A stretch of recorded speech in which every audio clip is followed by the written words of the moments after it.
மத்திய அரசை எதிர்க்கிற தைரியமெல்லாம் எவ்வளவு தூரம் அப்படிங்கிறதும் தெரியும்.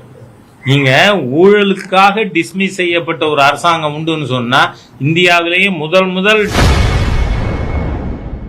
ஊழலுக்காக இந்தியாவில் கலைக்கப்பட்ட முதல் ஆட்சி திமுக தான் என இன்று செய்தியாளர்களை சந்தித்து பேசிய பாஜக மூத்த தலைவர் ஹெச் ராஜா ஆவேசமாக தெரிவித்துள்ளார்.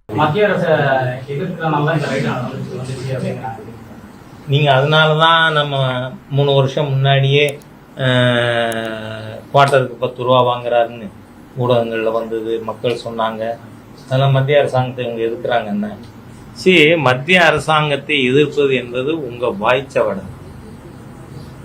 நீங்கள் மத்திய அரசாங்கத்தை எப்படி எதிர்க்க முடியும்? அதுவும் திராவிட முன்னேற்ற கழகமா? நான் கேட்குறேன், 62 வரை திராவிட முன்னேற்ற கழகத்தின் கொள்கை என்ன? அடைந்தால் திராவிட நாடு, இல்லையேல் சுடுகாடு. இப்போ அந்த கோரிக்கை சுடுகாட்டுக்கு போய் இவங்க யாரும் போகல இன்னும் சுடுகாட்டுக்கு. 62ல் டிஎம்கேவோட ஜெனரல் கவுன்சில் கூடி என்ன தீர்மானம் போட்டீங்க? ஏன்னா அப்ப ரூல் என்ன, இது ஆக்ட் என்ன அமெண்ட் பண்ணியிருந்தாங்க? பிரிவினை கேட்டால் அந்த கேட்கின்ற கட்சி தேர்தலில் போட்டியிட முடியாதுன்னு. நான் காத்துல பேசல.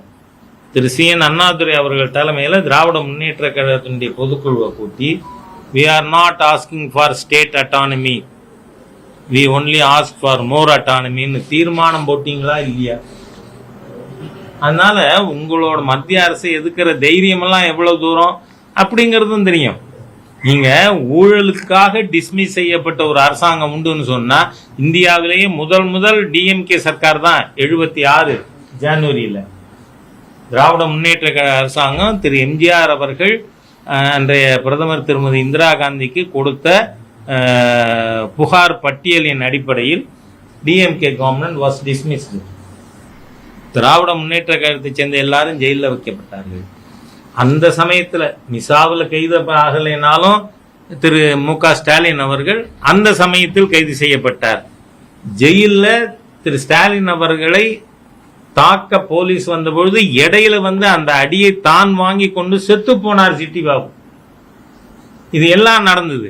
ஆனா 80ல் நீங்க என்ன பண்ணீங்க? கதவை சாத்திந்து இந்திரா காந்தி கிட்ட கும்பிட்டு விழுந்து நேருவின் மகளை வருக, நிலையான ஆட்சி எதுன்னு கேட்கலையா? உங்க தைரியம் என்னன்னு எங்களுக்கு தெரியுங்க. The DMK's bluff of bravery has been called so many times. செய்திகளை உள்ளது உள்ளபடி தெரிந்து கொள்ள ரெஃப்ளெக்ட் நியூஸை சப்ஸ்கிரைப் பண்ணுங்க.